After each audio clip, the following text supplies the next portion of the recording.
Shirt show. All right, let's go. Shirt show! Talking shirt! Shirt show! Talking shirt! Shirt show! Talking shirt! Shirt show! Shirt, man! All right! Episode 153 of Shirt Show. We're talking with Josh from Grit Screen in Florida. Let's go! What's up, Boner? Dude, it is, I think since we hung up, I don't know when that was. It seems like 2 years ago, but It got to be chaos. it went downhill. It was like 2 hours ago.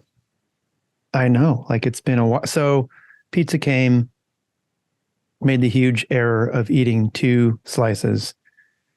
Huge error. Oh my God. How could you dare eat 2 slices of pizza? It's not the quantity. It's the quantity of what it was. I don't want to say where we got it from. But I don't know. It tasted really good. Like it was great going down. But then I went into like this brain coma. Then I had to go on press because we have this job that's failing, and I don't know. I tried Sounds to help. about right. Yeah, it's every job is what I meant to say is, you know, all jobs are failing. And so I think you meant this job as in Chircon. Oh, no. Just, dude, it was like every little thing. And so I would say all of my brain power for the day. I just used up. And so I went and I put this in the freezer. It's a little bit icy. I don't know how much caffeine, a little bit of both of those things. And I'm drinking it now. Oh yeah. And I know this is a podcast, but I'm not gonna be able to talk. Okay. Sounds good. Sounds about like a good time. Wrong. Sounds about wrong. Right. So how about up there? You were outside. Yeah. You moved your office outside. You went outdoors today. Yeah. Yesterday and today, and I'll probably do it the rest of the week and the rest of the year until it's cold again, because it's awesome. Yeah. You know, you could be like John and just move your office up on the roof. That sounds sweet. Mm-hmm. Yeah. Yeah. In a lawn chair on top of a full extension ladder in the wind. That was the sketchiest part. It wasn't that he was on the roof. I mean, that seemed, we were both like, okay, cool. Looks beautiful. Fresh air. I thought he had like an access panel or something. You know what I mean? Like right. Stairs that went to the roof, or permanent stairs of some sort. Yeah. He's like, no, I have a fully extended extension ladder, like going to the roof from the parking lot. Right. And then he just climbs down it. Stuff. Yeah. Mm. Wow. Well, that's dedication right there. I know. And we appreciate that. Mm-hmm. So I have a question for you. What is it like refurbishing a CTS? Is that are you in the business now? Is that the biz? I know everything. I know every possible thing about it at this point. It's basically brand new, right? Basically, yeah. Well, you know, it's a good piece of equipment. I can't complain about it. It's just, I feel like after doing everything that we did, basically, like, I mean, we've had the thing for 5 years and zero issues for the most part, like stupid thing here or there, but no, we haven't had to replace the head. We haven't had to do anything crazy. And then all of a sudden, you know, we started to get stuff going wrong with it. And it was just, it's like buying a car, you know, when it gets to that certain point where you're like, it's nickel and dime time. Yeah. But I think the larger issue was this chasing the problem, because you couldn't really diagnose it, or you were trying to diagnose it over the phone from like remotely with the manufacturer, and you're like going back and forth. Okay, well, maybe it's this part. And so you would try that part, and then on and on and on. Yeah. The hard part was basically like, it's electronics and it's a computer and it's troubleshooting, and basically what they want to do is they want to start at the beginning. Like, what's the cheapest, easiest part to fix that could fix this? You replace it, and then you see if it's still broken. And basically, like, I've had this in a couple different pieces of equipment. Like, we had an old Sprint dryer before we had the 3000. It was the same thing. Like, we literally replaced everything in line until the very end, and it was the last part, like the most expensive part. So the cool thing about doing that, and me and Brian even said this about the eye image, is like we learned so much about the eye image. Like I learned like all these different settings to do, and like all the different parts and what their functions are, and like the proper way to maintain them. So are you saying that you could probably build your own eye image at this point? I could perfectly build my own eye image out of lumber at this point. No, I mean, it sucks. Like it sucks when it's down because you are in a pinch and it's stressful. Right. And obviously it was slow for a while and it couldn't have happened then. Like it had to happen when we were busy. So that's cool. Of course. But you know, it was a learning experience, and I'm not happy that it happened, but I'm happy that it happened to the degree of like, now I know what's going on with it. But I also know now, like, you know, it's basically a brand new fucking unit. So when I do decide to upgrade, I feel comfortable selling it to somebody else, being like, hey, this thing's basically new. By the way, what did your boy do for you during all this? My boy hit up his contacts and got me a sweet deal if I want it. Yeah. And like rush, like in a rush too, like primed, ready to ship, ready to install, the whole deal. Like you could be still might be doing it. Still maybe. Yeah. Still might be doing it. It's tempting. Yeah. But I was looking out, you know, we were going, I was sending you. I know you really were. You were my listening board. You were there for me. So I appreciate that. And thank you. A couple of people reached out. Chris from Denial really helped me out too. He helped me out with troubleshooting a lot. Just some independent tech people really helped me out. So thank you to everybody, but it's working now and it's all good. It's all back to normal. The funny thing is it didn't end up being the eye image. Yeah. Was it voltage or something you said? It was voltage. Gosh, that's pissy. That's the, you know, like you go through all of this stuff with the parts, although like we literally replaced everything. Like I replaced boards, I replaced cables, I replaced encoder strips and print head, like everything I could replace on that I did, other than the two main big boards. But those, like if they fail, it just doesn't work. So obviously they're like working. Like literally it's a brand new machine at this point. Time out. So it was voltage, meaning what? The voltage coming into your building was too high or too low? I think that, well, on the eye image, it's weird. Like, I don't think I've ever seen this on another piece of equipment where it actually has settings where you can drop the voltage or raise the voltage, like that it's accepting to do a task. And I think the voltage determines like how, I might be wrong on this, but from what I understood, the voltage determines how the like ink pumps are working, like the amount of ink that's coming out. And our voltage for that stuff was like too high. So we ended up doing a bunch of tests. But like I said, it wasn't just the voltage. There was other things with the machine. Like it probably needed a new print head soon because generally they last like 2 to 3 years. And I'm on like year 5. So replacing it was probably a good thing. And then like the encoder strip was, you know, kind of shitty and dirty and whatever. So we replaced that. So that's cool. It's like I did an oil change and a spark plug change and like belt change on a car. So it's like, yeah, it was a good tune up. So we did that. And then we also like calibrated it super well because it was slightly off with bidirectional, and it's just tuned up at this point. Well, so all in all, sucky situation, but I learned a lot, and now I know what to do and what not to do. And I also know what other options are out there and available and how fast they can get here. So, yeah, hey, good thing. So, hey, thank you for that. But sure thing. Other than that, man, like that sucked. There's a couple other things at the shop that kind of happened and sucked. But like really, this week is beautiful out. Like I said, I got my laptop. I went out. I've been sitting out on the back deck where we grill, and I've been working out there. Last couple of days during lunch, we went out and we played basketball for lunch. So that's been super fun.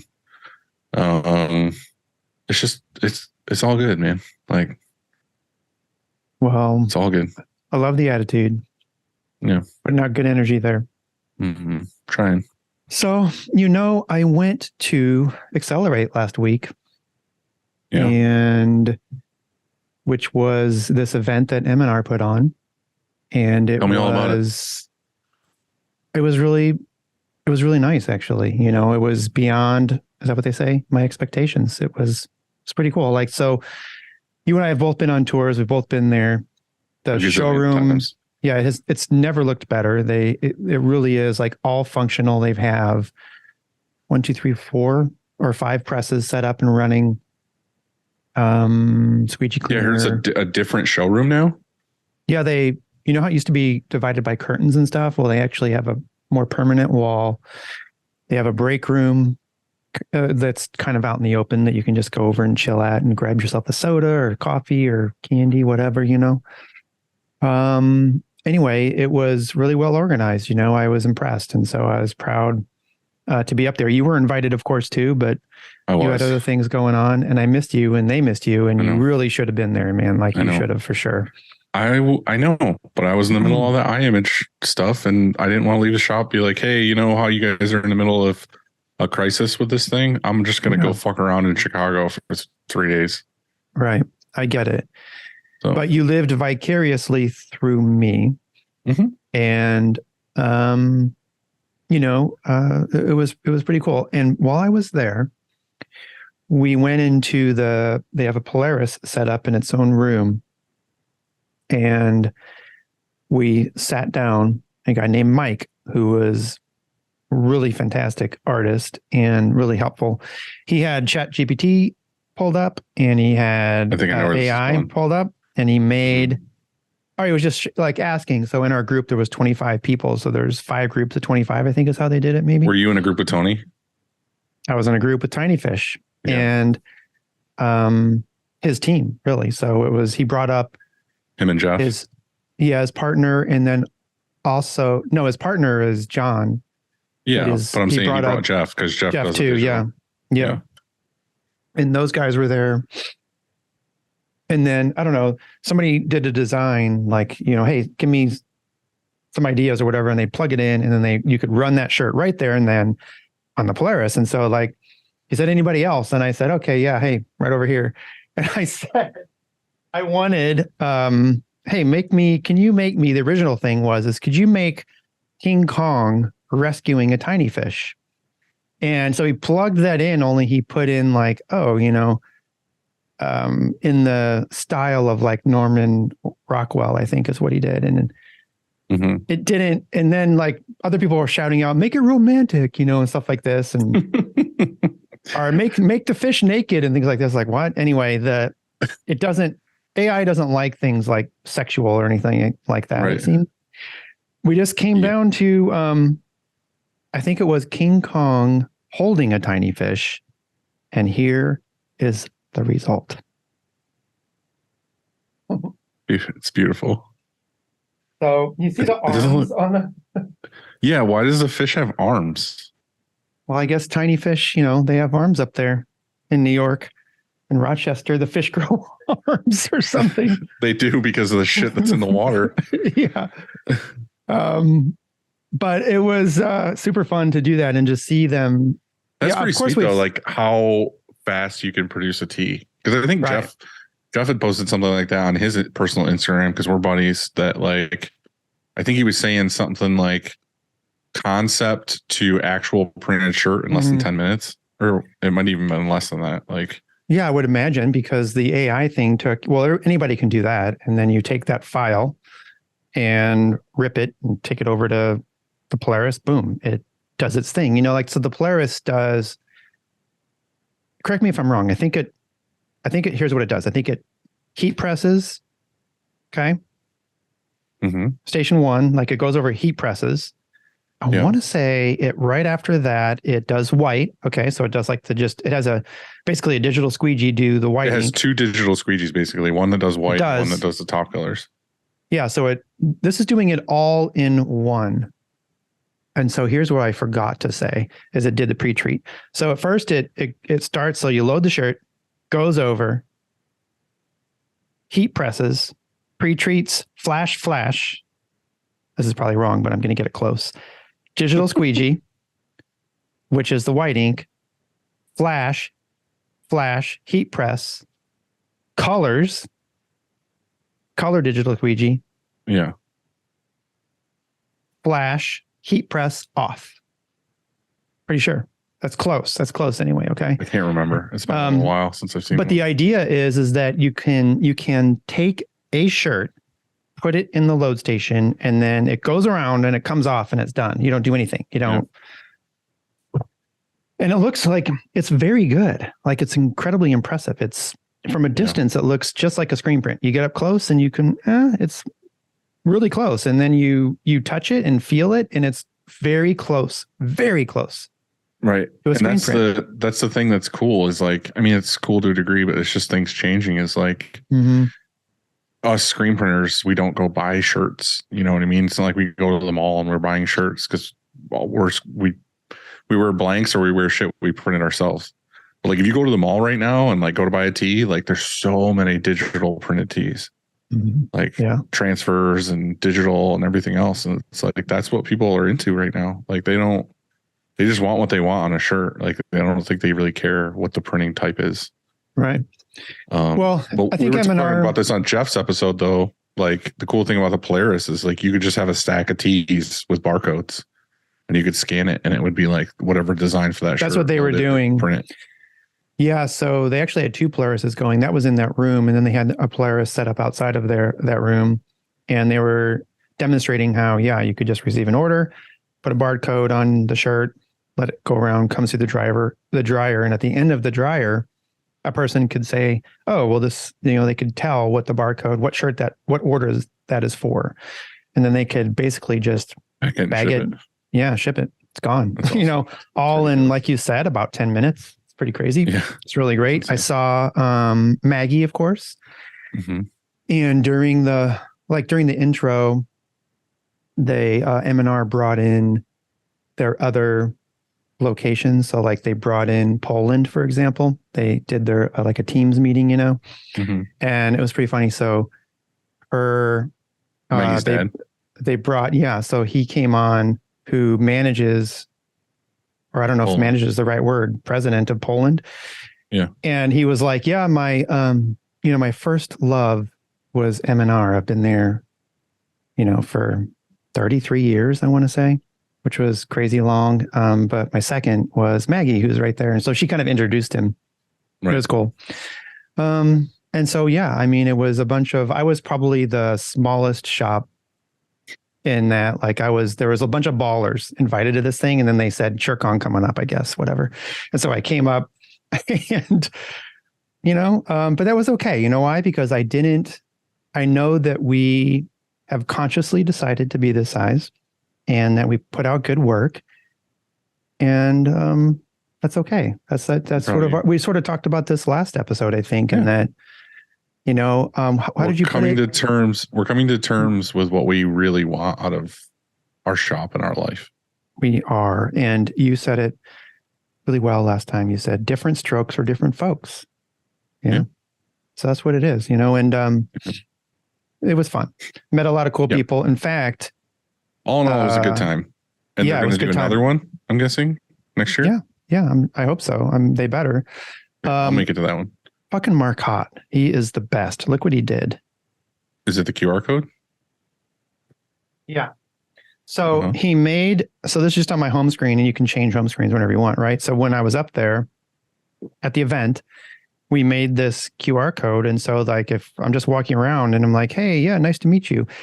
Here's my contact. Boom. You just hold your camera up to there and that's super smart. Yeah. Like that's crazy awesome. Right. And so what does that go to? So it just says, I wish I could show you. It has I put on there like Andy Rudman, ShirtCon/shirt show, email, phone number. You know what I mean? Okay. So it goes to like a landing page, or it goes to like, it's like an app. It goes to contacts. So like it's almost like sharing a contact. So it just goes to my contact, and they instantly have it. They have to save. So like once they get that on their phone, all you do is save to contact, and it just goes right into your contacts. And I felt so like smart and young. You know what I'm saying? Like, And every time someone scanned it, Marcotte was looking at you like a fucking creeper from across the room. Like, I told you so. yeah. I mean, people were like, "Oh, wow, sick! You know, that was so easy and fast." Right, Who are so you? Smart. Yeah, you're so smart and young and with it. I was like, yeah, I know.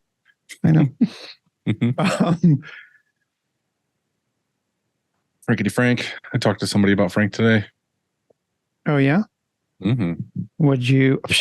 I forgot to tell you. Okay, yeah, went out to dinner with Frank. I actually just had a mini heart attack. Guess where? What kind of place we went to? Just guess. Steakhouse. A fucking steakhouse. Yeah. I mean, I don't know. I just had a mini heart attack because that day that the show started, Frank called me and I texted him and said, "I'm busy right now. Can I give you a call back?" And I never called him back. You piece of shit. I know. You know the rule. You just reminded me, and now I'm freaking out because I haven't called Frank back yet. It's been like a week. I'm such a piece of shit. Frank, if you're listening, I'm so sorry.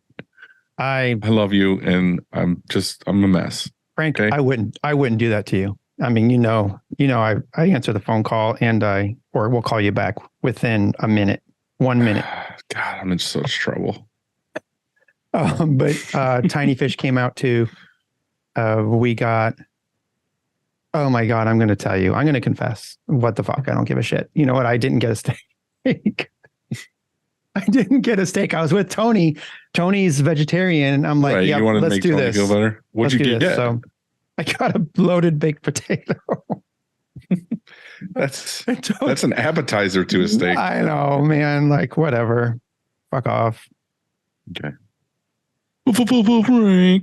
It all starts with the screen, Dylan. And whether it's new stretches or restretches, Frank and his team do it the best. To find out more, go to graphicscreenfashion.com, FFFFF. Rank.com. Or greatfuckingscreens.com. Mm-hmm. Quit fucking around. Go to Frank. Get the best. No brainer. No brainer. I feel sorry for you if you don't have. I seriously do. Like, I know we're saying that as a joke, but like, I really feel sorry for you and your shop joking. if you don't have Frank screens at this point. Cleaning screens is no fun, but EasyWay makes it way more funner. Their line of eco-friendly chemicals will make reclaiming screens a whole lot easier. Check them out at easyway.com. EasyWay. It's the easiest way. Alex called me yesterday. I wanted to say that to you as well. He probably called me first, but I want to tell you, he probably called me because he felt bad. I think that's what it was. Afterthought. Yeah. Yeah. He I think on our last episode, I might have said something how you told the story how you and Alex are like planning this trip around the world or whatever. Trip. Yeah. And I wasn't invited. And I think I said, oh, well, I'm going to invite a bunch of your friends to go on a trip or something. And then maybe he heard that, or just maybe he didn't even listen. He felt it. He just felt it. Like he knew. He actually, the vibrations in the wind, like a butterfly's wings, hit his mustache. And they just, Yeah. But man, after I hung up with him, I just felt better about life. Something about chatting with Alex. He just keeps it real. He's just like he's a ball of fun. Yeah. I didn't think that's what you're going to say, but yeah. That dude, high five. Next we have Graphic Source. And if you or your art department could use some love, then you need to go to 1-900-HOTStuff.com and get in touch with Nick or Lucas. Or Nick or Lucas. At Graphic Source, and let them run your art department so you could focus on running your business. Guess who bought us some of that pizza? Graphic Source? Mr. Nick Wood said, hey, I want to buy your team pizza. I said, well, we're going to need like freaking 20 pizzas. He goes, oh, no. He goes, oh, yeah, actually. He's like, no. I meant one pizza. He's like, well, actually, I think I texted him. I said, you mean our design team or the whole team? What you need to do is like a pizza. If you ever went to like a kid's birthday party where they slice it like 35 more times, where you end up getting like that sliver of pizza. Yes. That's what you should have done. That's smart. But I think that, I think he did that because those guys get along. Like there are rock stars in there and they are back and forth with Graphic Source like all day long. And so we got some pizza. I saw, those guys were up there, by the way. I know. That they were I was FOMO pretty hard. Okay. Well, I saw all the pictures of my friends hanging out, and I was just sitting around here. Choosing the right emulsion for your shop is complicated, and that's why we love Chromaline. You need to go to chromaline.com to watch Kev's vids or contact him on Instagram at the Emulsion Guru and get the answers you need. Yep. Okay. In fact, I just heard from Kevin, and you know how we're going to, and I said going to, I didn't say, how we're thinking about. I said, how we're going to have a shirt show summer camp? Yeah. Well, Kevin's like super in. He's in. We're trying to get the date. So Graphic Source is in, Chromaline is in, Easy Way, Alex is in. Frank said, yeah, I'm there. Aviant. Of course, we got to have him because, that's where the whole thing was born when we started talking, when we were talking to him. Ray is his name, Ray Smith. Yes. And so summer camp, and I think it's going to be in June, late June. Okay. You need to let me know. We need to pick a date here because I got a lot of trips. You're going to have to cancel them. All right. Okay. Okay. If your shop is like ours and you are running more and more DTF and screen print transfers, then you need a partner that can get you quality transfers fast. Check out Howard Custom Transfers at howardct.com. And while you're there, order yourself a sample pack. And you know what we've been using? You know how, I don't know, but like if you're the same way, but we hate printing sweatpants, even if it's like a hemp, 100%. A hip print, doesn't matter. Leg print, doesn't matter. Hate. Transfers all day. Howard Custom Transfers. You know what else is really cool about Howard too? And I go through Candy because she's fucking amazing. But I have been ordering before Howard and different places and even here, like screen printing my own neck labels. I just expected to get a roll or like sheets of neck tags. They're fucking all cut. No. Like, yeah. Huh? They're all perfectly cut already. That's like worth literally like bundled. That's worth as much as the fucking transfer itself. Exactly. That's why when I got them, I was like, is this a normal service or did I get like white glove service? And she's like, no, this is how they came. I got to write this down right now and remind myself because that just changed everything. The world is now different. I know. I'm like, hey, can I get like 1,000 of these tags? And they come in like in a baggie, like already cut. I love that. Yeah, exactly. Okay, well, today we are speaking with Josh Dykstra from Print Screen in Florida. Oh, yeah. Yep. Yeah, and we're late. We're bad hosts. Want to get this going? Oh, we didn't stretch, dude. Like back of the neck headache right now. Hey, by the way, please give us a thumbs up, a like on what's it called? YouTube and those things. Hey. What's up, dude? How are you? I'm doing good. How are you guys? Pretty good. It's a beautiful sunny, was it Wednesday? Yeah, it is. It is Wednesday. Yeah, it's always sunny here in Florida. That wasn't supposed to be a reference. Yeah. Yeah. Are you from Florida? Yeah, I'm born and raised Floridian. I hear you're in Orlando now? Yeah. I'm originally from Tampa, but moved to Orlando last year. Is it Orlando? Well, I've heard that your wife is a Disney person. Are you a Disney person as well? Yeah, no. Be honest. I used to be more so. I appreciate like the history of it and all. Like, I really like Epcot. I like because it's just such a weird like. Yeah, that too. But like, I like the history of like the parks and stuff. But parks these days are kind of frustrating to deal with. Yeah. Yeah, that's the struggle for me with Disney is like, I like it, but it's kind of far and it's expensive. Like it's easy to drop like 10, 15K every time you want to go to Disney. Yeah, for sure. So, but I do love like just the attention to detail and like all the stuff. Like you go to any other park now and you're just like, you're comparing it to Disney. You're like, this is not. And I really like old school Disney, like dark rides and stuff like that. And like some of the rides they do nowadays are cool and all, but I like a weird looking animatronic person over like Spaceship Earth technology. Spaceship Earth is my favorite, and that's like the lamest ride there. Yeah, absolutely. Yeah. Yep. 100%.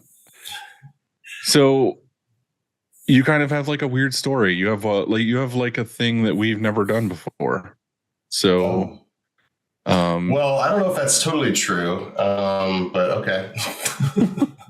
Well, I mean, you're into printing, but like you're not really like a print business. You're kind of in it for the passion and the fun, and you have like another job that's related. But so I guess, can you tell us a little bit about that? Like how did you get to where you are? Mm-hmm. So like, well, this is why I say I'm not totally different, is because I started printing shirts for my band. And I mean, I know that is kind of a common thread. Mm-hmm. And so, that was really why I started, is because I needed, my band needed shirts, and like being the guy that puts way too much on his plate, I was just like, I'll just print them. No problem.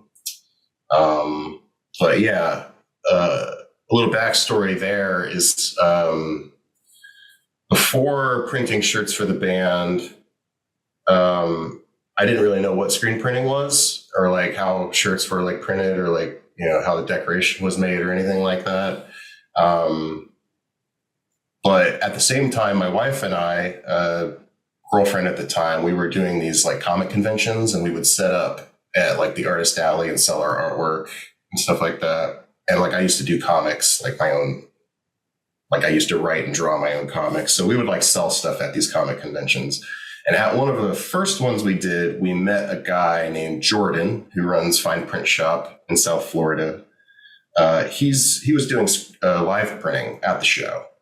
And that was the first time I was like, oh, this is how shirts are printed. And I was like, okay. And he kind of showed me around. And I was like, I could just learn how to do this for my band, So I guess shout out to him for kind of introducing me to screen printing at the beginning. You and your wife are both artists, or have you always been an artist?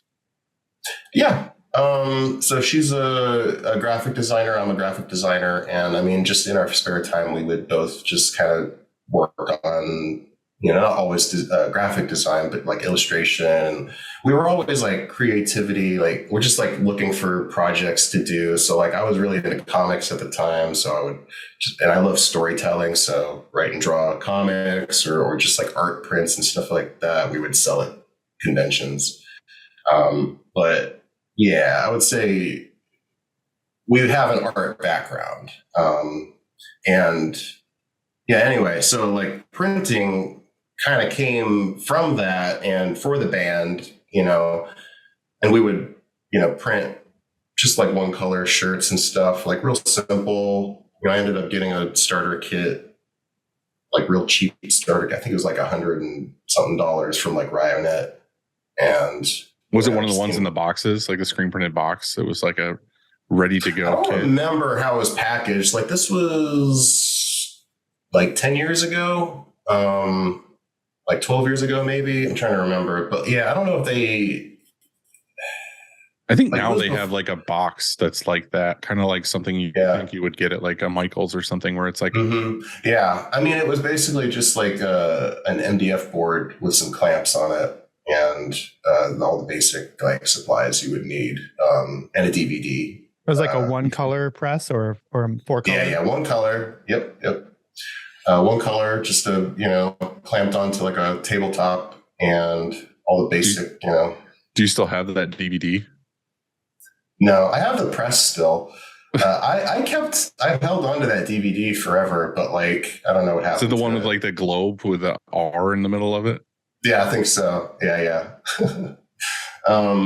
Starring Ryan Moore. Yeah. Mm-hmm. Yeah, that was my first education on it. But yeah, so I was printing for the band, and like they were really bad prints, but you know, we made it happen. And I was printing out of like my dining room, in our small bedroom, or our small 1-bedroom apartment. Were you drying them with a heat gun or in the dryer? Yeah. Or not in the dryer, in the Well, oven? Interesting. No, I didn't do that. We did have a heat gun though. So all the bare minimum basically. But like, I don't know, it got frustrating because I mean, eventually that band broke up and I didn't really have a reason to keep doing it. So there was like a long hiatus where I wasn't printing until I got, like years later, we bought a house and, with a garage. So then I had room to do it. And then I kind of got back into it that way. And just like, it was like 2019 into 2020, especially with the pandemic going on, I had a lot more like free time. Like I wasn't going out. So like, just getting back into screen printing was just like a fun new/old hobby of mine. So like kind of relearned it all from the ground up. Bought a new press. Well, yeah. It was still that beginner press, but they had since like done this 4-color one station, I guess. The Riley Hopkins. Riley Jr.? Maybe, I don't know. I think they like number them now. I don't think they call them junior or anything like that anymore. They're like 150, 250, something like that. Yeah. Those are the ones that we use for live printing. It's like single station 4-color. Yeah. I still have that, and that's what I use it for. I've done a few live events with that. It's super easy to just kind of transport like that. So from when you put it into storage to there, what were you doing? You got into some other pretty cool hobbies, I guess. Yeah. Hobbies and side hustles, I would call them. Basically, we were still doing conventions and stuff like that from time to time, selling like art prints. And then at one point I started doing enamel pins. Yeah. Because that was kind of like a new, like, kind of, I don't know what to call it, like a scene, like everybody loved enamel pins from like 2016 to like 2018. There was like a hardcore collecting scene. Yeah, Eric, our buddy Eric at Night Owl kind of got into that too. I think around the same time, like he was all for enamel pins and yeah. So I caught on to that, and I started designing pins around that time. And I was able to, sell pretty good. Like, I mean, it was side money, but it became a little bit more successful. So I kind of stuck with that for a few years. Were you just selling them at conventions, or did you have like an online store? And like local markets and online. Yeah. It was under the name OK Stuff. So like, I don't know, I think there's still an Instagram for that, but I don't really update it anymore. But yeah, it was online. It was at shows and markets and stuff like that. But the pin scene kind of died down for a little bit. So, I was able to quit my old job, which was like working in a warehouse. So I quit that and just sell enamel pins. Yeah. I was able to do that for a while.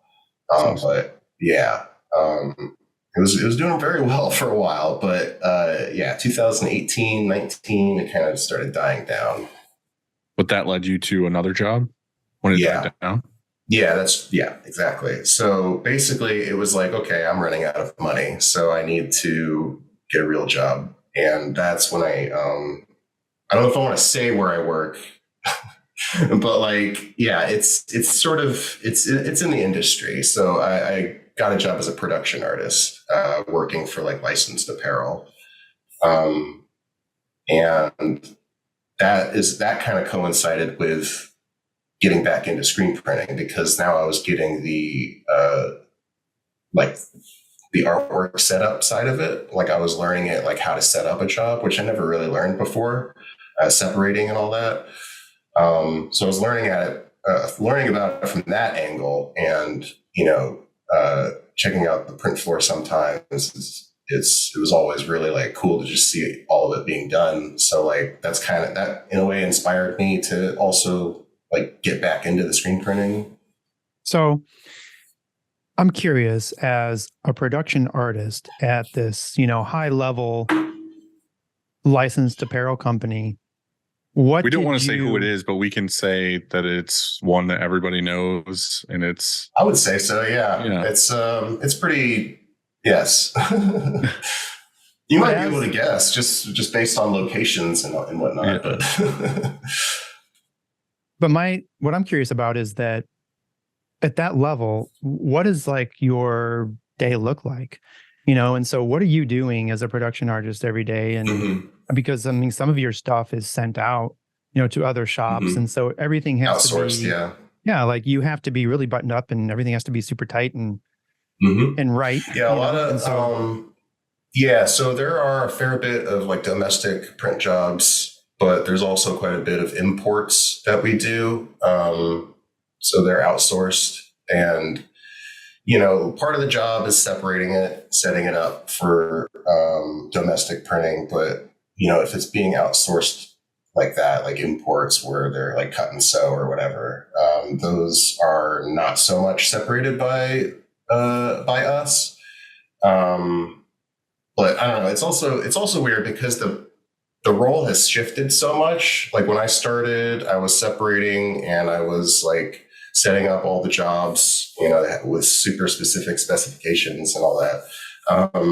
But eventually the separating became its own team, so right. Like it became split off a little bit, especially like high end separations.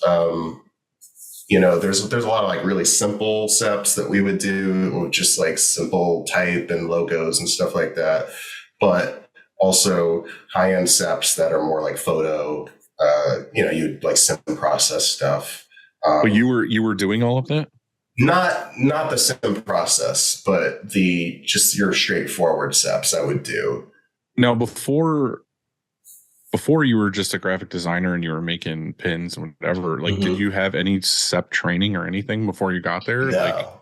So what was that training like? What did they just sit you down with somebody who does it and they're like, this is how we do it? Or yeah, so nobody really sat me down. I just had a bunch of examples, previous things that have been done and an SOP. And they said, there's standards and best practices and stuff like that we would, when it's, on a poly, make sure it gets a migration blocker, and it might get like an extra white depending on the shirt color and things like there's a whole list of like do's and don'ts, but it was mostly just figure it out. And if it's wrong, you'll learn about it later on. There are people that are double checking these things too. There's a whole QC team. They'll let you know if it's wrong before it gets to the print floor. That's kind of interesting. Like, even not just for that industry, but just to hire somebody, set them down and be like, here's our SOP, like figure it out. You know what I mean? Like, yeah. And I only knew about the SOP because I'm super like resourceful when it comes to that stuff. I just dug around on the server until I could find it because I knew there had to be something that gave me all the instructions. Because if I didn't do that, it was just like, yeah, I don't know, here you go, figure it out. Illustrator, right? How many were on your team? Like, were you the only one at that moment? No. It's a pretty big team. Yeah. I mean, when you count like QC and everything, I don't know. It's at least like 20 people. Yeah. It's a pretty big team doing that stuff. When you do the SEPs, do you do like a tech pack with them? Like if it's going to somebody else? Yeah. There's like a whole art file that has everything in it. With measurements and the technique. And usually it's a screen print. If it's domestic, it's usually plastisol, sometimes water-based. If it's outsourced, it's usually water-based. But it gets pretty specific. What all is in there? Because that's kind of like a high level, I mean, what you can say, I guess, but like, it's kind of a high level company to make sure things are ultra specific going to a printer. Like they don't want to mess it up. Yeah. So what are some things that are in there that might not, to like listeners of the show, like they might not have it in there, mock-up form or their approval or their, Mhm. something going to the production team? Yeah, I don't know. That's kind of hard to judge because since doing all this, like when I have a client that I'm printing for, I started adopting those really specific details. I don't know if all of my clients care that much, like as far as placement goes or what PMS colors. A lot of my clients don't care about PMS colors, but I have it all listed there because I'm just used to doing it in my day job. I guess just what's on there. Like we all have our own ways of doing it. Like I know on mine, I have like front placement. I'd say, okay, this is 2 inches down. And I would be like, the back is this. And I would say, the front is 8.5 inches wide. And then I would have all the PMS colors listed so that, they might not know, but it's in there. Like this is the technical, like what we're using. Yeah, I don't want to just say red, green, blue, whatever, because then that means nothing. Like, it's got all that stuff. Plus, it's just got some internal stuff that I may or may not know what it's for, to be honest, because there are other departments. There's a product development. They deal more with like, and there's so much stuff related to not what's being printed. Sometimes it's more about like, if it's like a cut and sew job, it's got like special color blocking and stuff on it.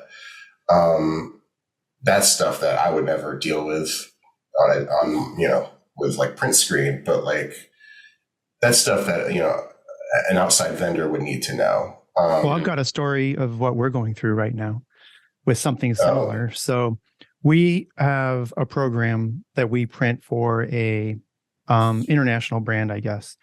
We print every week for them. And we're struggling right now because it used to be, we've done this for a few years. Like we've done this program for 3 years now, I guess is maybe our fourth. And we struggle recently into kind of to Dylan's question. So what we get from them, because they're outsourcing to us, what we get from them is we get a production sample. So like one sample shirt that they ran. Where did they run that sample? At their factory, at their facility. They ran it. Okay. So I guess to explain it a little bit better, we're printing the front, we're printing the catalog stuff, and they're printing backs. So they're doing that all day long. They're printing the backs of the shirts, we're printing the fronts of the shirts. Well, and they're doing it on a large scale.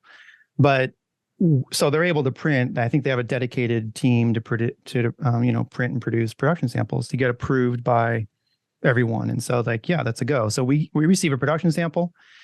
We receive the art files already separated, sort of like what you're talking about. It sounds like you have an in-house separator that sends it that way. So we're not doing any of the separations. We receive Pantone, mix, colors and mixes. Not the inks from them. So we are mixing here.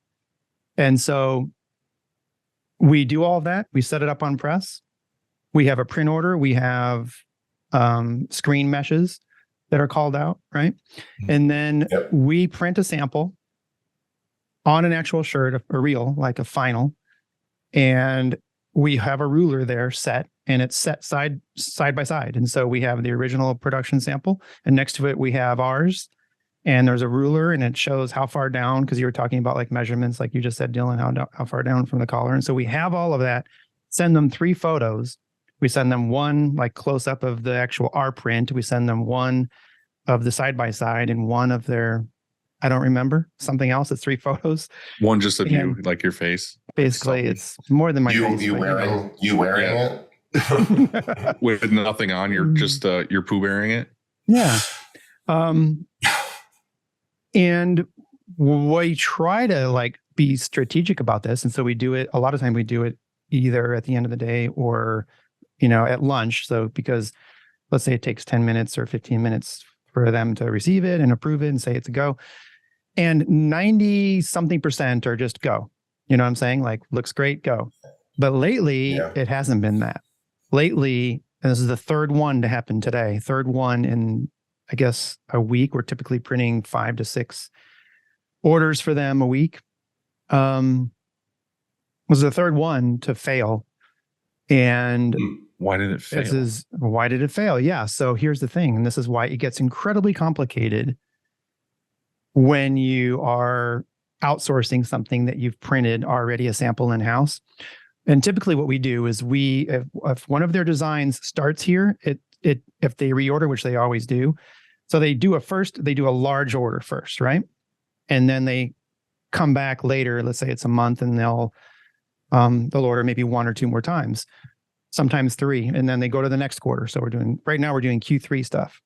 I think that the hardest thing is that, and what we've already talked about, and why we're going there tomorrow, me and somebody from the design team, somebody in the production, we're going there tomorrow, and we've requested a meeting with the ink department as our first department that we're going to go talk to, because it is incredibly difficult to match exactly all the time. And here's why.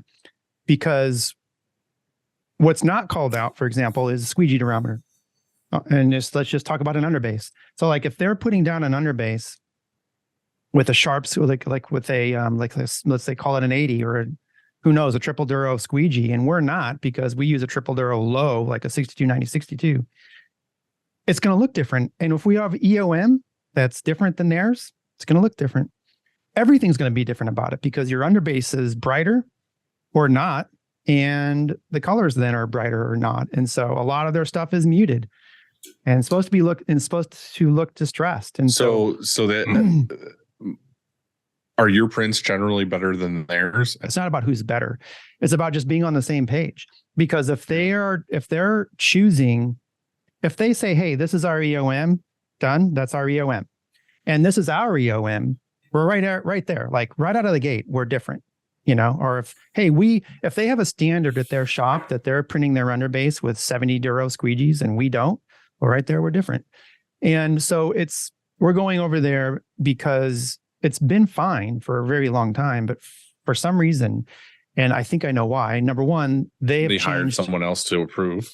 Both of our shops have changed what white ink we're using. That alone is an issue, right? I mean, because if we're using one white and they're using a different white, I mean, that's a problem. And so we're gonna go over there and we're just gonna get to the bottom of this. I'm just like, hey, because we don't want this to happen and they don't want this to happen anymore. And they're really cool about it. Like they're very good to work with. They send over things in bins. It's never in boxes. So it's not like you're checking in. You're not like opening boxes and checking in.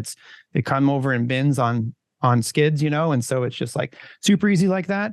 It's super easy because they never say, hey, your prints suck. These 10 didn't work or anything. It feels like if it's print shop to print shop, like, why wouldn't you have that info? You know what I mean? You'd be like, why wouldn't you say like, oh, I'm using a screen that's a 230 hydro with a 1-to-1 coat, and I'm using a 60-90-60 squeegee, and I'm doing 15-degree angle, and the pressure's 35.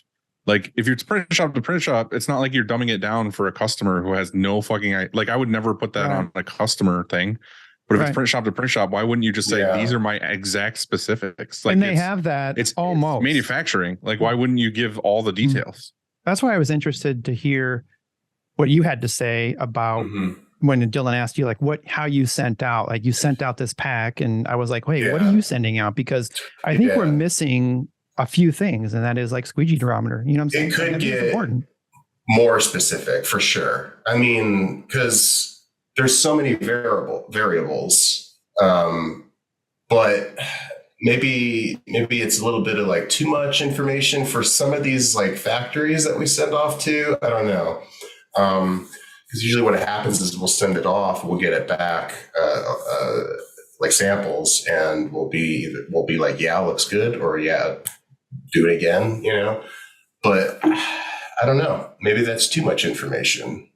I just feel like I think in Andy's case that you're not pre-printing it. You're just doing the art and you're sending it off, and you're like, they're a print shop. They can figure out how to make this art look. You know what I mean? I feel like that's a different story.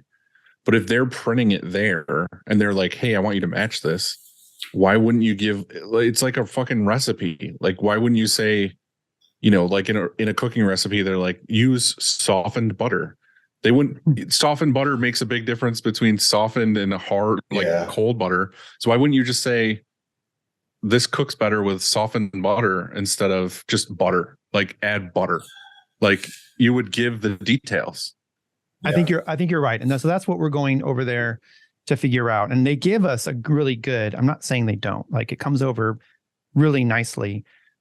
We just need to take it to the next step, to the next level. And maybe, I think what's happened, I think that, I don't really know. I'm going to find out tomorrow. Let me just put it that way. I'm finding out tomorrow. I just was curious if you had any insight on like how we could avoid some of this stuff. And, I think you're right. Like there just needs to be more information. Because those little variables that maybe they're not thinking about, they're obviously not thinking about that. So they just it's like just creating a standard for the stuff that, like the little details that make a difference. Mm-hmm. Yeah, because they do make a difference. It's like if someone was printing with even just different squeegee angle, like the angle, say you're printing at 15 and they're fucking printing it flat. Like it's going to look different. Like you're going to have more detail. You're going to have even opacity. It's different, or speed, squeegee speed. Like, okay, so check all this these out. Things. Pretend you have in your shop 25 presses, and among those 25 presses, there are 4 different manufacturers, and also maybe they all weren't bought at the same time. Some of them are from 1995. Some of them are from 2005. Some of them are new. And you say, okay, we are going to print this order at this angle, at this speed, at this pressure. That's going to vary.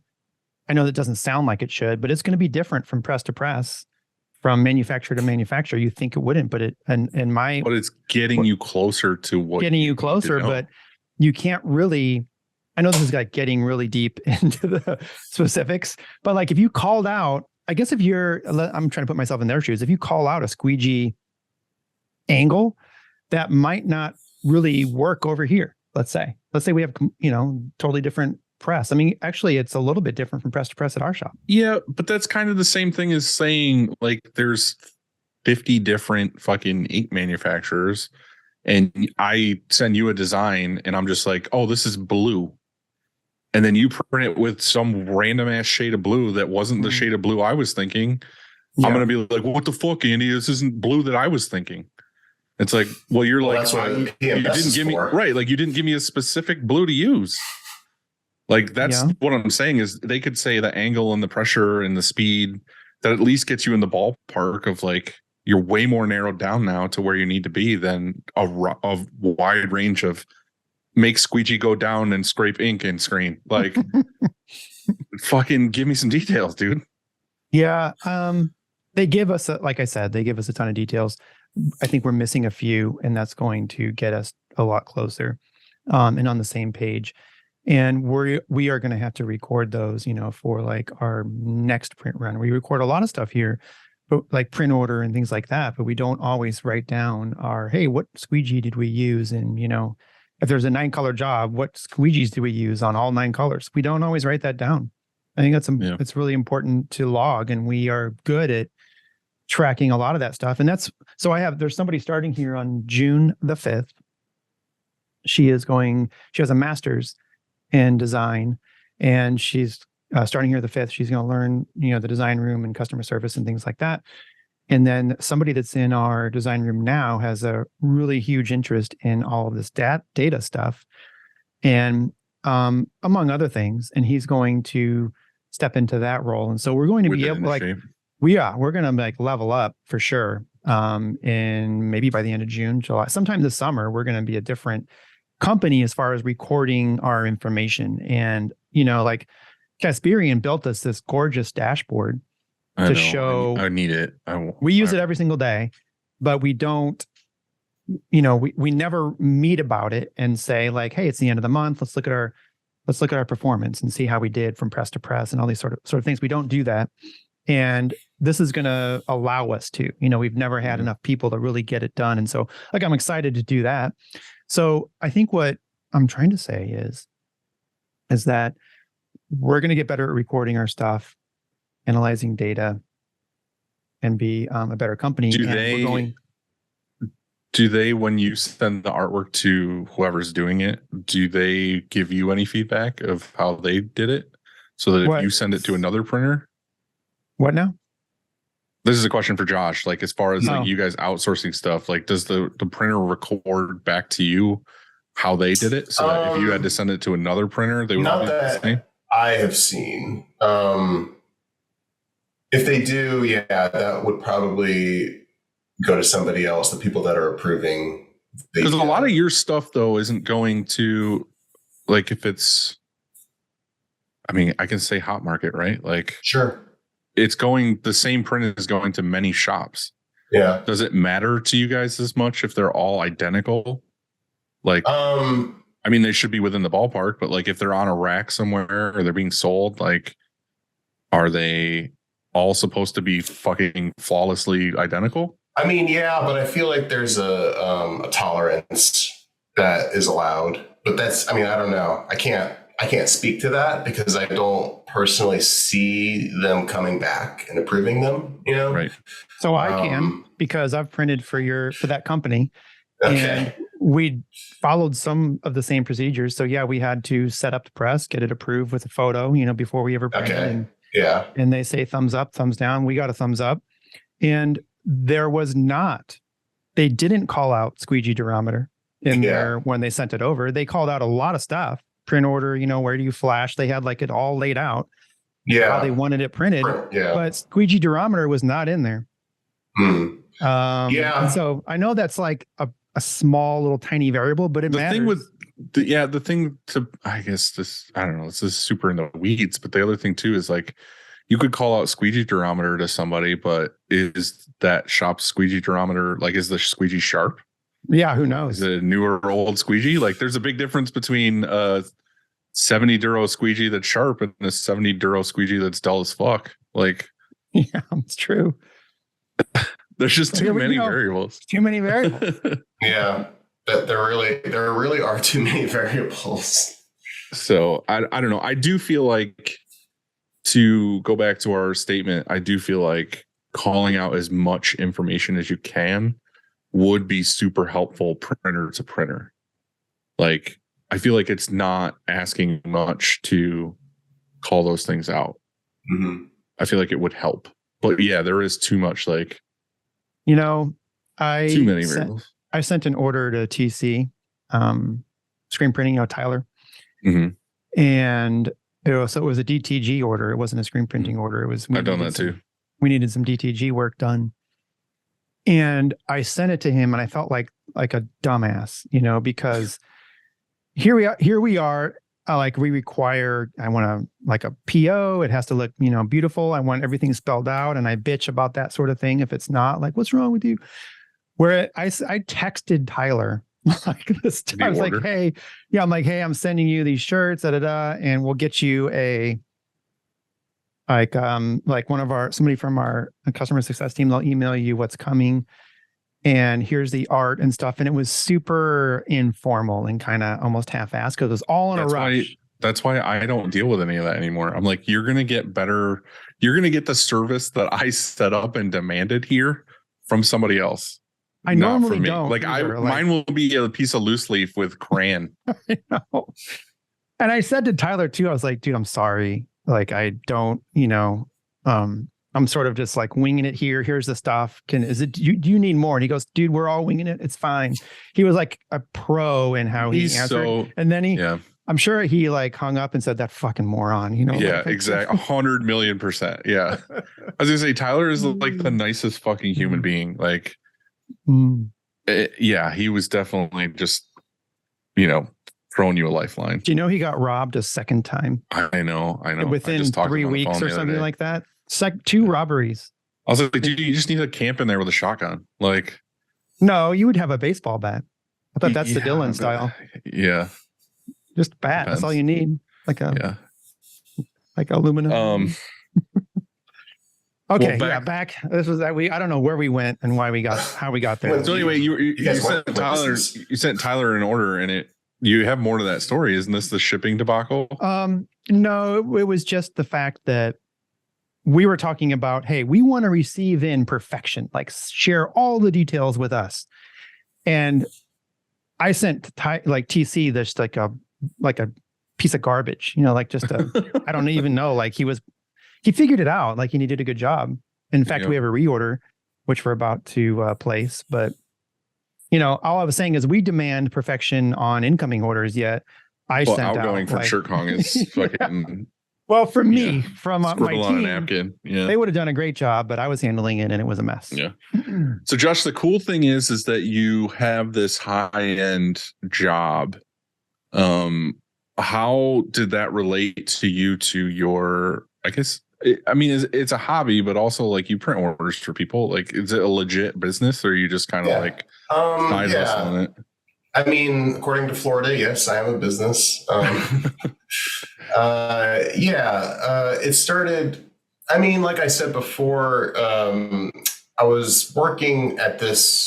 started working here before I got back into screen printing, and it sort of influenced me in a way to get back into it because I had been down to the print floor and I'm like, this shit's all really cool. I just want to start doing it again. Yeah. Inspiring. And yeah. So when I picked it back up, I was just printing for myself again.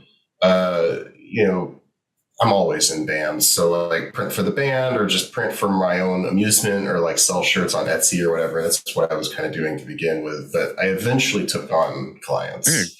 I got a question for you on that. How was that experience selling shirts on Etsy? Terrible. Etsy sucks. Cool.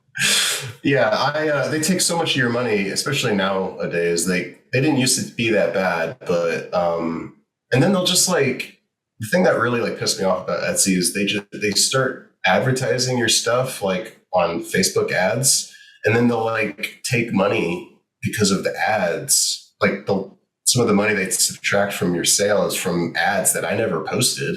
It's just they posted them and directed them to my page and shit like that. I was just like, Etsy's the worst. I fucking hate them. Cool. But I never really sold that many. I sold way more pins on Etsy than shirts. Yeah. But yeah. And then I like I said, I took on clients and I moved away from that kind of stuff. So what did you take from, I know you're inspired by it to screen print and stuff from that, but like, what did you take technically from that job to what you do now? Is there certain things that you think you learned from there that, obviously you probably have really great SEPs and really great approvals. Yeah. I would say that's probably the most that I took away from it is setting up a job. And just knowing and designing wise, because I've moved into a more graphic design role at the company, not like production art, but actual like concept creation.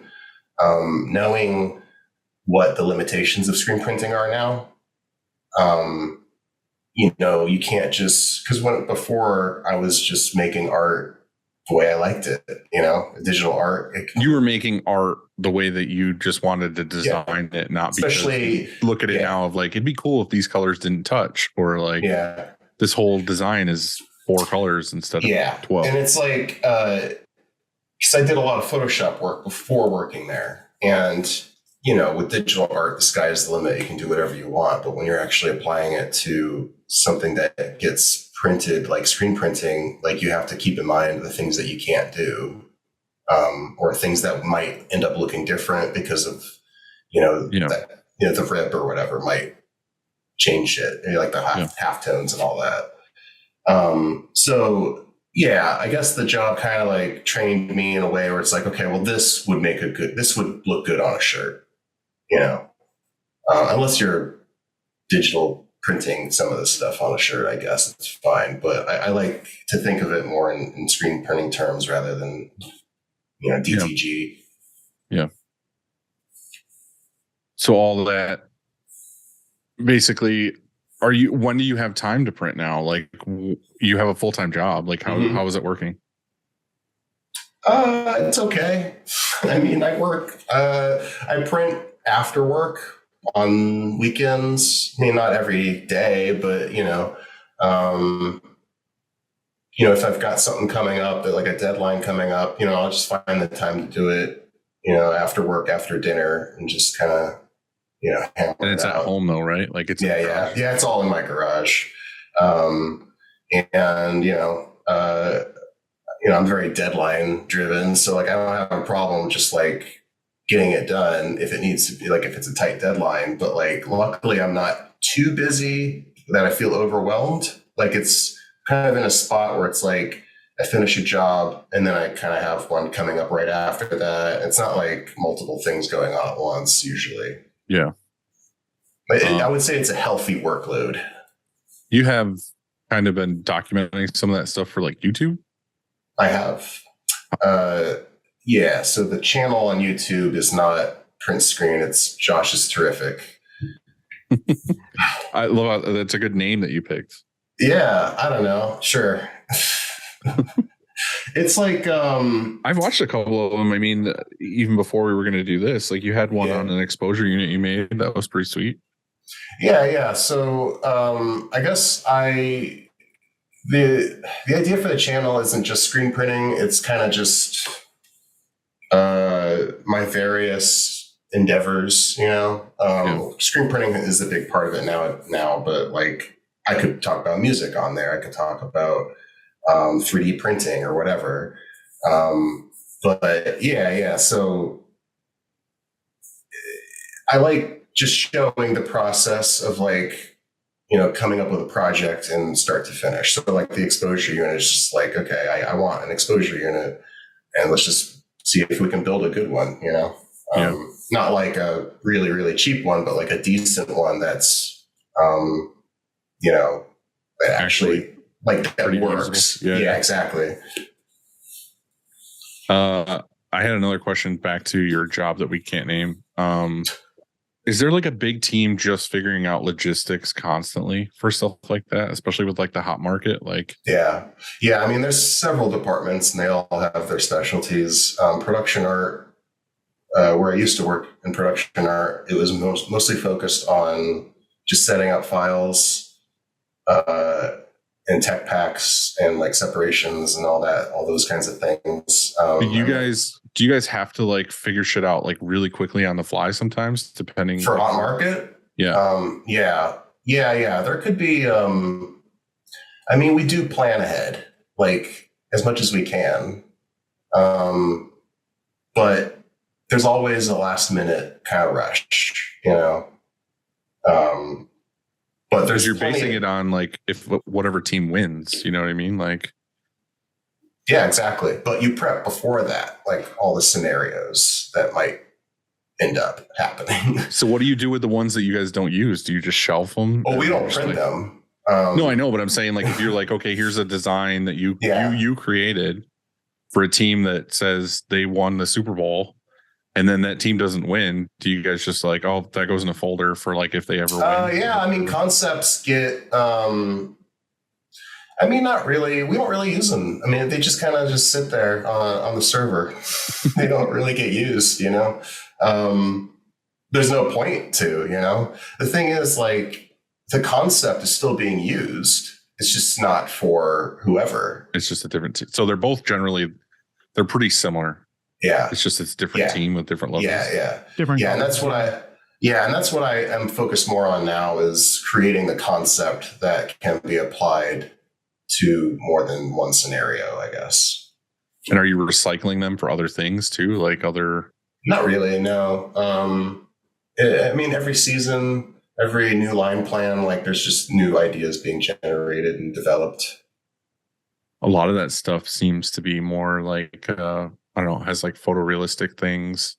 Do you have like a database of different like sports pictures and logos? Yeah. I personally have resources for patterns and different elements that might be repurposed.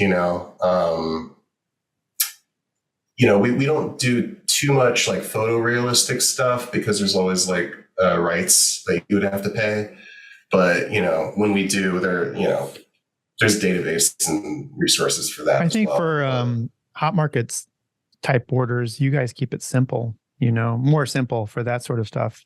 Maybe the one you're talking about, Dylan, is for just your other licensed printing that they do all year or all season, whatever you want to call it. But for the hot market is usually pretty, because they're sending this to a bunch of different printers and they want it to go smoothly, and some magic. Right, like you don't want to send like a same process print to everybody. It's all. I mean, it can be. There are times where a design is so complex, it has ridiculous amount of colors on it that it's impossible to print it like normally.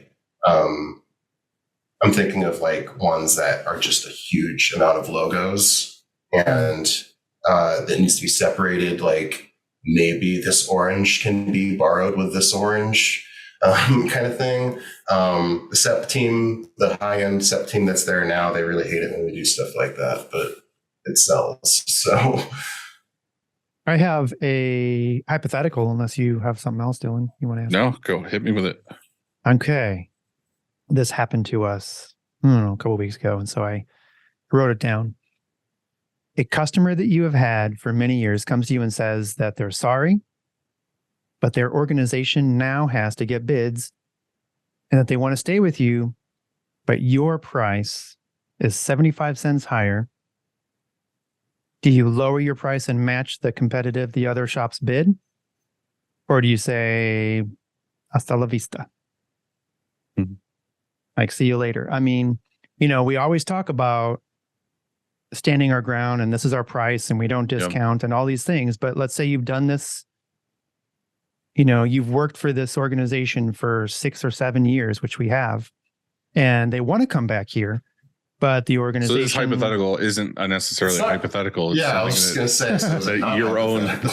This is a real for me, and I don't. Maybe it's happened to you guys too. I don't know, but this actually happened here, and I know what I did. But maybe it's a hypothetical for you. I don't know, but it's a customer. They're not saying like, "Hey, we've been a customer for 7 years. Can we get a better deal?" They're saying, and maybe they are essentially, but they have a new president or whatever for their organization. They're like, "Hey, we're going to require 2 bids for all the stuff." And that's the policy they passed and that they're using now. And so they come here and say, "Hey, we love you guys. We've used you. Your price is higher. I've got to go with somebody else most likely, unless you can lower it." Do you lower it? Or you stick to your guns? You want to go first? What would you do? No. I wouldn't. I mean, that's just... no, I don't like playing that game. I respect that. I think there's certain things that we look at when we get a customer who's picky on price that I know right off the bat, like I'm okay losing. Like I don't want to. Like I would rather be like, this is our price. But like if it's somebody that, like you said, you've worked with for years, that you still want to keep the business, but you don't necessarily have to make full markup that you wanted to make. Like the first thing that goes for me, like with anybody, if anybody's looking for any discount or whatever, and it's somebody I want to help out, is the markup on the blank. Mm-hmm. Like I still have the mark that I want to make on the screen printing, but like the actual markup on the blank is like my instant wiggle room where I'm like, do this first, see what they say. And then if we still have to go lower, then that's where the next trick comes into play is like, realistically, if someone's bidding on a job, it better be a big job. Like, don't come to me bidding on a 50-piece order. Like, that's stupid. No, but if it's so like, okay, this is going to be 5,000 tees or something. It wasn't 5,000. It was 300 shirts. So 300 shirts times 75 cents. That's what. So they're asking for $225 off what you paid last year. So say you do a 1.5 or a 1.2 markup or something, depending on what the garment is. Mm-hmm. What does that equal out to be? Yeah, I know, but we do that for a reason. I mean, we order, it takes time to order the shirts, takes time to check them in. And if we also guarantee those shirts. So if there's a hole in one. No, I know. Whatever, I'm just saying that like, for me, that's the first thing to go. But then, like I said, back to the second trick is to then contact, SNS or whatever and say, what's the best price you can give me on 500 shirts for this? Yeah, they don't budge on, for us, they don't budge on anything under 1,000, so this is only 300 shirts. Right. I'm just so saying sometimes I've done hear it what you're where they're saying. like, okay, it's going to be 3 cents cheaper than it was before. Then I can go to them and be like, okay, like here's the shirt without the markup on the garment. I won't say this to them, but I'm like, here's the discount. Like we can do this. And then for me, I know like I'm still mostly making what I want to make. It's just maybe the markup on the blank is not there. But after that, I usually won't go any lower because I'm like, my cost is my cost for a reason. Yeah. Well, I feel like there's maybe a little wiggle room there, but I think there's a point where you just say, like, I think that there's a service here that you should be appreciating more. You know, it's not just cost. The hard part is that once you do it, they're expecting it forever. Like there's not like this year we're going to do it cheaper, but next year you have to pay full price. Exactly. Like they're like, okay, all right, next year we'll pay full price. And then the next year comes along and they're like, well, last year you did it for $450 a tee. Like, why can't we do that again? Well, they got me on a vulnerable week. We've talked where it's come in waves. And so one week we're bonkers. That's different though. Next week we're not bonkers. And they're at the front counter. They were in our shop, and I was called over to, hey, can we do anything here? And I said yes, because I wanted that order. I didn't want to lose that customer. They're a good customer. They pay their bill. It's easy. Yeah. They don't complain, and we're going to knock the door. Like that's a factor though too. Like it's an easy print job. Then like if someone came to me and was like, "What kind of discount can you give me?" It's heather gray tees with black ink on it. I'd be like, fuck, I can run that shit in 10 minutes. Like, I'll give you this discount. But we don't think that when we're pricing, like it could be white ink on a black shirt. Like it's still a one color print on 500 shirts. Like, what would you rather do? 500 heather gray with black ink or 500 heather gray with double white poly or something? You know what I mean? Sure, like, sure. So, yeah, because we price it the same. We price white ink the same as black ink. And so, sure. Yeah. And that does factor into it too. But yeah, I was vulnerable. I was weak. I normally say, fuck you, get out of here. We're not going to do that. But I do like them as a customer. I understand their situation and why they're doing that. If anything, we should be raising our prices really with everything that's going on. But we are, like I said, that was a slow week, slower. I mean, we're still, it's just not bonkers. I don't know how to put it. It's not like we're going home or anything. It's just, I think everybody's feeling it like, hey, there's certain weeks that it's very manageable and other weeks that it's a little nuts. And I think that's the wave is what we're talking about. But I don't know 3 weeks from now what it's going to look like. And so I said, yeah, let's fucking print it. And so I lowered the 75 cents. And I would say that this exact time last year, the answer would have been no. I hate to say that because I want to keep them as a customer. I don't want them going to, anywhere down the street. But I probably would have said no last year just because we were so busy, Yeah. It's tough. That's a tough one though. Yeah, I agree. I mean, I think one of the thing that you brought up that I wasn't thinking about at the time is like if you're slow, then it's just kind of like take it. Like why not? Like some work's better than no work to a degree. Like you don't want to give them everything, but you also like if you're sitting around waiting for orders and you are still going to make money on it, but it's 75 cents cheaper than what it would have been. Like I guess it's okay. I mean, I know the right answer is no, stand your ground, don't fight to be, don't do the race to the bottom. But it's also like, okay, cool. Well, I've got employees to pay and I got no jobs coming in. I feel like under certain circumstances, maybe there's some wiggle room like that. Just to keep it running, Yeah. You got any more hypotheticals or was that just the... I don't. I have a chat open AI, which I didn't even know. I meant to say chat GPT, and which I don't. Oh. I don't know. Like I don't know what I was thinking when I asked this question. I was feeling a little like squirrely, but it doesn't have anything to do with anything. You ready? So I typed in how many licks does it take to get to the center of a Tootsie Roll Pop? And I thought, it gave an answer, and I was curious if like you guys maybe you could guess It's 3. It's Yeah, 3, well, but it's not Answer's really. 3. It's not really, but Yeah, but yeah. you bite it on a 3rd. yeah, that's a lick, right? Okay, so but if you were really gonna lick it, how many licks? Depends, Andy. There's too many variables. It's the surface area of the tongue, The durometer of the tongue. right? The amount of saliva, the acidity of your saliva. Like, Yeah. There's you have a big tongue, a little tongue. Okay, so what's your answer? For you personally, Dylan, I don't know the size of your tongue. Dude, it's it's short Standard but powerful. Standard tongue. You have to average tongue size. I can't even come close to touching my nose. Like, that's as far as it goes. That's no Gene Simmons. Yeah, but it's it gets the job done. I'm gonna go with 1 lick because I just don't take it out of my mouth. No. Oh, no. Interesting. Okay, does a fine. lick count if it's in and out, or is it just all in? I'm all in. I don't know about this conversation. Josh, what's your answer? Dylan's answer is 1. 500. I don't know. One continuous power lick. I like it. You can just spin it, just sit there. Yeah, just exactly. Counts as 1. So, Chat GPT says the famous advertising slogan for Tootsie Roll Pop suggests that it takes an average of 3 licks to reach the center of a Tootsie Roll Pop. However, the actual number of licks required can vary depending on factors such as the size of the candy, the size of the licks, the durometer, the angle, the pressure, and individual licking style. But some studies have suggested that it takes 144 licks. Oh.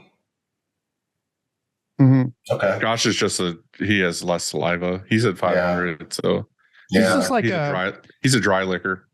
A dry licker. It's like sandpaper. Okay, well. Next question. Had you all on the edge of your seat, I'm sure. I don't have that. I just did 1, so I don't have another one. Josh, do you have any statements or questions for us, or anything that you want to share about your endeavors? Actually, I did have a question. Do you guys ever feel burnout with? Yeah. Okay. And how do you handle that?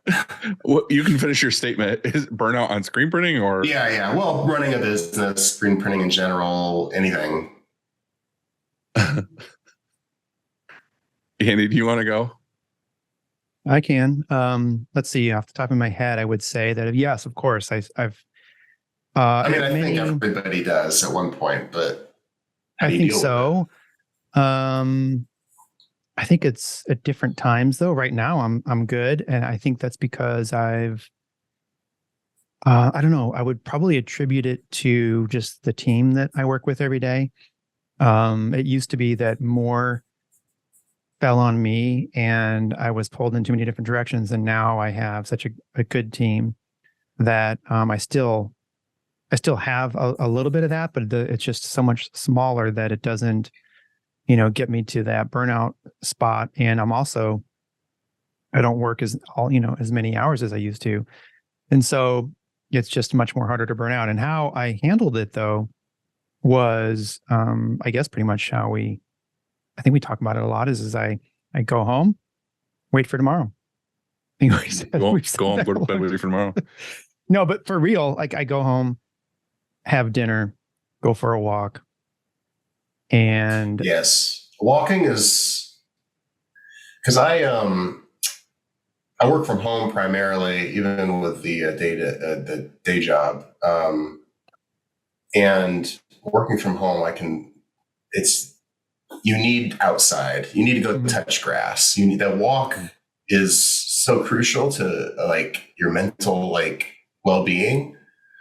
I mean, yeah, so I absolutely agree with this is a total side thing again, and we can go back to the question, but have you heard of this thing called grounding? Dude, okay. Why did Joanne just tell me about this last night on our walk? Me and Joanne are going to ground next week. Okay. Yeah, not grind. You're going to ground. We're both, dude. We're And- grinding while grounding. So she told me this. Tell me if this is what you heard and if this is true. So she said that, okay, they did a study where this lady, they took her blood, they drew her blood, and there was different stacking going on with the cells and all the bullshit, whatever it is. And then she went outside barefoot. No, barefoot. You have to be barefoot. That's how you're grounded. Yep, to barefoot earth. and grounded to earth. I don't know for how long, maybe an hour. They took her blood and it was unstacked. So I don't know the difference of the stacked. They're saying like that. they're saying, well, what it is, and again, it's, whatever, but like, I'm into this stuff. It's interesting, like certain things like that, but it's like, they're saying that like the earth has its own energy. And if you're walking around in shoes and all this other stuff, you're ungrounded to the earth. And that if you are barefoot and you connect your body to earth, like more like a natural, whatever, that it actually gives you like better like healing properties and like, all kinds of like energies to your body and your mind and your soul, like all these things. So anyway, I just literally like saw a thing on it or like an article or whatever. And there's a study to back that? I guess so. The thing that I saw was literally like body scans and like things with people that had ailments that are no more now because they continuously ground. Yeah, Josh, she saw this on Facebook. It's real. All right. Yeah. Well, there you go. I have no idea if any of it is real, but I just thought it was interesting. Like I was like, "That's how can it make total sense?" I think that there's something, at least on a mental level, that like, just like it clears your like mind. A placebo thing too. But that's all you need in some cases. I mean, exactly. That's what I'm saying. Like, if it works, it works. Who cares? Yeah. Like what I'm talking about is like getting right in your head, when you're burned out and like you just need to go on a walk and it just totally. Dude, I'm 1,000,000% behind that. That's the reason why I walk. 2 nights and ago. Walk barefoot. Exactly. I do not, but maybe for a minute, that's an idea, just to go out there barefoot for a minute. So 2 nights ago, we're on a walk and I swear to God, it was the most beautiful thing. I stopped and I was just, this sounds like maybe super cheesy, but I was so grateful just to be alive and see this sunset, because what happened, when the sunsets happen where it's overcast and then all of a sudden there's this little part that comes through and the sun rays were going to these, like hitting these clouds. And it looked like pillows. It looked like 10,000 pillows in the sky. And they were all lit up. He's also high orange. as fuck. I forgot to mention that part. But I took a picture of it. I wonder if you can see this. I was going to send this to you, Dylan, and then I forgot. He actually never left his living room. Fuck, it's right here. Okay, so check this out. Everybody who's listening to this, go to YouTube. I don't know if you can see this. That's glorious. Yeah. Yeah. You see, and this not to get cheesy, but I do that all the time. Like, to me, I always go, like, I used to walk a lot at night, but it was like, when the sun was setting, and I would always start walking when the sun was setting, and I would send Andy a sunset picture. But I always like had that better feeling of like, like I'm so small and this, like everything, like nature is so like, this bigger picture thing. I always did that at night though. Like if I walk the lake trail when it's like pitch black, like I can't even see my hand in front of my face, but like I can see like the horizon and stars and stuff. It's like, for me, it's fucking stars. Yeah. For me, it's like late at night, clear skies, checking out the stars. Yeah. Are human beings the only animal to appreciate sunsets, or do like dogs or cats like stop in their tracks and say, "Wow"? A cow is a cow like my dog is not interested. Doesn't give a shit at all. No. Back to the burnout question. Oh yeah, that. I feel like for me, it's not necessarily workload or. I don't know. I feel like it's more if I'm in the same rut for a period of time. Like I'm burnout if it's the same day-to-day task that I'm doing and there's no inspiration. There's no, I'm just doing the mundane task every day of just chugging along. Like I get burnout on that. I feel like I could work balls to the wall 24/7 doing this industry, this job, everything. If it's every day is different, which is the appeal for most people to this industry because we're printing different designs every day, whatever. But if you're in a specific role and you're not seeing those every day, like for me, like I'm in the office, but I'm doing manager things or I'm doing marketing things or whatever. But like if I have no marketing things I'm doing and I'm just kind of doing the same, like, okay, ordering goods or this or that, and it's just every day, and it's like that's when I'm like I'm losing my mind. Like I have to get out of it. But me and Andy did an episode a couple episodes ago that apparently turned into like a personal thing for both of us. But the way my life was for a long time was just like burying things down, like, oh, that problem's not important, I'll just stuff it down and forget about it. I feel like now that I recognize that that's a bad thing, it resets very often. And the reason why I laughed when you said burnout is because I feel like I had that yesterday. And I needed to do the super long walk to like get past that and put my phone down. I think the biggest thing I deal with now is putting my fucking phone down. Yeah. I've recently made it a rule for myself that, I'll look at my phone real quick in the morning, but then I don't look at it again until like I'm done with work. Because just looking at the screen all day long, it's like, it just, I don't know, it fucks with my head. I mean, social media and everything is important to keep up with, but like, I think it really has an effect on my, just my motivation, to do anything. It's easy to get in a rut. My count is high as fuck. Like when your phone tells you like how many hours a day you're on your phone, like it's embarrassing to say like my numbers. But like my problem is like anytime there's a minor inconvenience or at my desk or there's an email that's daunting, the first thing I do like out of instinct is I just pick my phone up. And I'm like, oh, I go to like Instagram or I go to some other app, and then I just start scrolling on stuff. And I realized that I meant to look at my contacts to get a hold of Andy or somebody else for this thing, for the email I was working on, but something else grabbed my attention real quick. And then I realized I just doom scrolled on Instagram for 10 minutes. And then I realized I'm like, fuck, what am I doing? Like I'm watching a video about a guy welding. It's like, how did I get here? And then I put my phone down, and then 10 minutes later, I pick my phone back up again, and then I just do it all day long. And it's like, I literally need one of those lock boxes with the timer on it. Yeah. Where like, it will stop me from reaching to grab my phone. It's just like an addiction. Like it's a habit, and I need to break it. That's tough. I had to delete my Facebook because of all of that stuff. I couldn't delete Instagram because of like the business and all that, but like, right.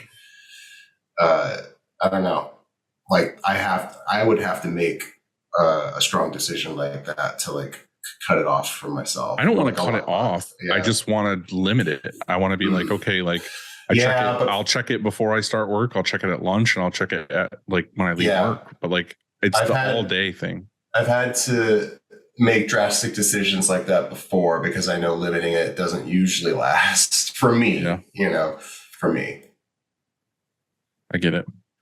Well, are we ready for some quick takes, Sandy?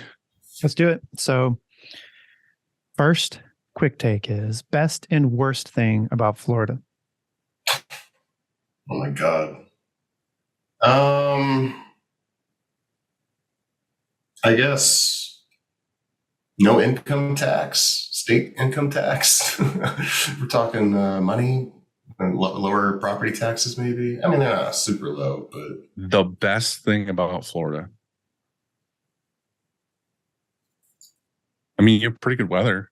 Yeah, but I've lived here forever, so it's like it's so humid, and hot that it's like it's really not. I mean, I would much rather live in California for the weather than Florida. Yeah, I don't know. I don't really. It's really hard to pick a best thing about Florida for me because I've been here forever, and it's just there's so many problems with it.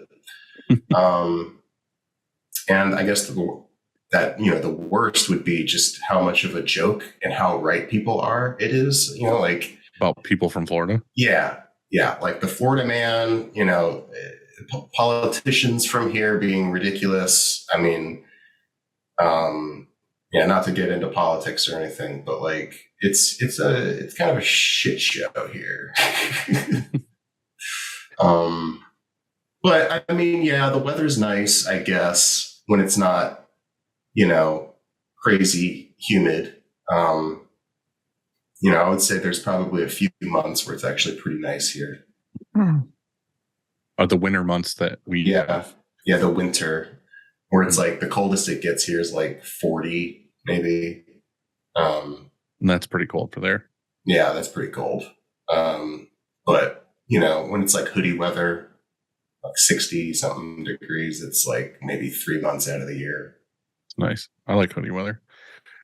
What is the most expensive comic book you own? I have a near complete collection of the Tick. I'm not big into like expensive comics. I just like the comics that I like. Specific and I love ones, yeah. Yeah, I love the Tick. So yeah, just like the collection of it, I guess.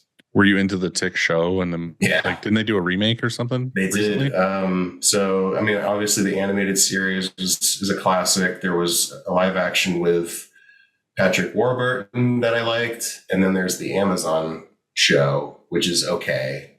I wasn't like, I can't remember. I wasn't totally into it because like I didn't like his origin.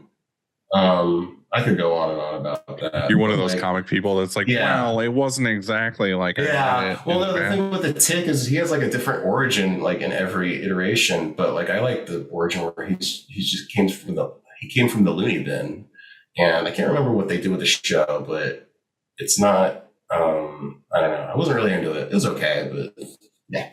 How do you said you have a near complete. What are Yeah. you missing? Just random little things I haven't been able to find. You know, the Tick has a lot of small runs of like storylines, like Karma Tornado. You know, like there might be an issue missing from this run, issue missing from that run, just stuff I haven't found. How do you go about finding that? You know, where would you Conventions. Yeah. I mean, I've done so many comic conventions, and usually I'll go out and check out the other comic, like the actual dealers that sell like single issues, and I'll just browse. You know, the Tick isn't like a super popular comic, so like sometimes they don't have any. So, but yeah, I've been cool when you collecting find them. something that you need. Yeah. That's awesome. Next question. Would you rather get bit by a tick or a snake? Oh God. Yeah, I hate snakes. Tick, dude, all day. Yeah. Are you serious? They have who wants to Lyme get bit by a disease. tick? Or who No. wants to get bit by a snake? Well, what if it's like a friendly snake? Like It's a a friendly snake. What's a friendly a- snake? Why are one they that biting doesn't- you if they're so friendly? well, I should say like a venom, like one that's not going to kill you or something. Like, you know? okay. I mean, Like I'm still going with Tick. Yeah, all day. Yeah. I mean, we Okay, say so- Lyme disease, but like not all ticks have Lyme Yeah, disease. like but you don't want that. So It's true. originally the question was, would you rather get bit by a spider or a snake? That's a better question, yeah. Hmm. Dude, hold on. Well, Brian here is terrified of spiders. And we always talk about this, like it always escalates to the point of like, oh yeah, but you looks like you got bit by a spider. Like it probably laid a bunch of eggs, and then now you have a bunch of baby spiders like under your skin. Oh my And God. it just always escalates to that point. Yeah. So, I would still go spider probably. I think probably spider. Yeah. Hmm. I hate both scenarios, to be yeah, I honest. don't like. But Yeah, I but think I so would just- you rather? So I mean, there's I think spider. Yeah. all right. Yeah. Well, there's deadly spiders. You know. I know there. Yeah. Well, am I able to pick No. what kind of? Yeah. It's one of those gigantic, like Australian ones. Well, it's like as big as your body. I know. I think I know even less about spiders than I do snakes, because I've seen plenty of snakes here in Florida, and most of them are non-venomous. So maybe I'll take my chances with a snake then. Hmm. Like black racers and stuff. You know what would like a sucky way to die is like a boa, like instead of biting you, it just strangles the shit out of you. Like it just wraps around you a bunch of times and then starts squeezing to death. Yeah. I almost want to get real bit. good bug. It's like a horrible, like slow death, it seems. Like I'd rather just get bit. There was a movie called Anaconda. I was just gonna say Anaconda. Yeah, with J-Lo. great movie. Really. Okay. What is? Oh, that's you, Dylan. Mine's next. What are you watching right now, TV wise or movie wise? I'm watching Succession. The third season, I think they're on the fourth season, or the newest season. Yeah, the last current season. Yeah, I've been watching that. Love that show. I mean, that's TV show wise. Movie wise, and just anything that comes across my radar. I mean, I'll watch anything usually, but I think my wife and I have plans to see Guardians 3 this weekend. Pretty good. Starts off slow, but it gets way better. Okay. Yeah, I've heard some mixed things, but mostly pretty good. Yeah, and they do the first Marvel F-bomb. Yeah, I heard that. Yeah. Yeah, it's a well placed one too. It's pretty funny. Awesome. But yeah, there's a new show I just started that I like a lot. It's called The Silo on Apple. It's about you don't really know actually. It's like a post-apocalyptic kind of doomsday bunker silo, but it's like a whole city's worth of people. Okay. But they don't know why they're in there. They don't know how the Earth got destroyed. They don't know because it's like hundreds of years, and supposedly all of their history was wiped out by rebels or something. So they don't know why they're there, but they don't also know what's going on outside, if they should go outside. Yeah, it seems pretty cool. Apple has some pretty good shows. I need to renew my subscription to that, but yeah, there's some good ones. Yeah, they have some really good shows. Andy, you and Joe usually have a good show or movie that you watched recently. What are you guys into? Right we're just we're watching Barry. It's a long process. Oh, I need to start that, but I'm waiting. I'm so bummed, because those are only 30-minute episodes, and just when I'm getting into it, the episode ends. So I'm waiting for that to you just gotta be done. binge it. Yeah. Oh, you're saying you watched all of the past seasons and you're on the So we're current season. We just started, so we're on. Oh, really? Well, actually, we're on season 2, so we're, I guess, almost halfway. It's good. I love Barry, but their so good. Current season is. Yeah, I'm waiting for it to be done. All right, Andy. What is for dinner? It's Wednesday, so spaghetti, I think. I just saw a recipe for taco spaghetti. What is that? Don't make that face. Is it just spaghetti and a tortilla? No that's so somebody asked the same thing. No shell, nothing. So here's how you make it. Just like when you're gonna start to make taco meat, right? So the ground beef, you can throw in some whatever you like, onions, green peppers, taco seasoning. Then you put in, and this is weird. This is the weird part. You put in spaghetti, taco spaghetti. Basically, but the weird part is that they, how normally when you make spaghetti, you boil it in water, strain it, and then you have the noodles. Well, you put the water in the pot and the noodles in the pot. You know what I'm saying? With with everything else already, and then you let it cook down into the spaghetti. It's like fucking Hamburger Helper. Yeah, it's like hamburger. It's hamburger. Yeah, it is. I think they have a taco flavor. Yeah, it's just Hamburger Helper is what I meant to say. Have you guys heard of the hamburger? Have you guys ever had the Hamburger Helper? Yes. No, but 3 days ago. But you put more shit in it. So you put cheese in there. Oh, here I forgot this ingredient. You take a packet. You take a packet of ranch dressing mix. The powder or whatever. Dump that in there. And then I think a little sour cream, and then I forgot the one more thing: a can of crushed diced tomatoes or something. Boom, taco spaghetti. It looks really, really good. I'm going to send you the I saw it on Instagram. I'm gonna call hamburger helper hamburger macaroni from now on, just because.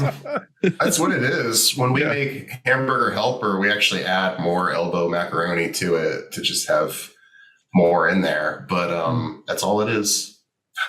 Yeah. Wow. I like it. It sounds good. I'll still eat it, but I don't know. We're about to grill here. I think we're gonna have hamburgers and hot dogs and play video games after work. So Nice. as soon as we're done with this, I gotta go fire up the grill. Oh yeah. But Josh, thanks for coming on here, man. Yeah. I love what you're doing. I love the print screen stuff. I bought your pins before. Awesome. Yep. I've got more planned. Keep making the videos. Keep doing ideas and videos. Yep. I've got more in the pipeline. Just gotta find the time to do it. What's your Instagram? Is it at print screen? But it's spelled differently, right? It's print screen. Yeah, it's kind of like the key on a keyboard. It's kind of like what the branding is also. Yeah. So print screen printing is the Instagram handle. Okay, sweet. Yeah. So go check him out. And thanks for coming on, man. We appreciate it. Yeah, thanks for having me. Thanks, dude. Yeah, thanks, We'll Josh. see you. Yep, see you. All right, see ya.